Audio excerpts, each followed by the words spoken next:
og hef einnig reynt fyrir mér í meðgöngujóga og mömmujóga hér í Sólum. Staðan sem ég ætla að sýna ykkur í dag heitir Garudasana eða örninn, en hún hefur mjög góð áhrif á öll liðamót líkamans.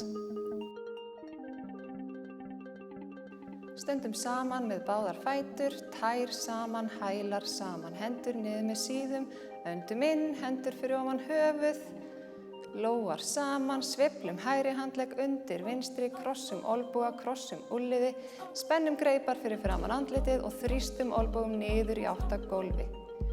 Beygjum bæði hnén, lyftum hægri fótlegg hátt yfir vinstri og vefjum honum þétt utan fótlegginn. Tærnar snúa niður.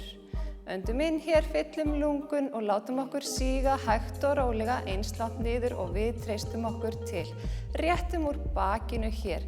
Bein lína á milli allra liðamóta í speglinum. Og losa. Hendur fyrir ofan höfuð, lófar saman, fyllum lungun og anda frá. Setjumst niður, krossleggjum fætur, færum hendur fyrir framan hjartað. Namaste.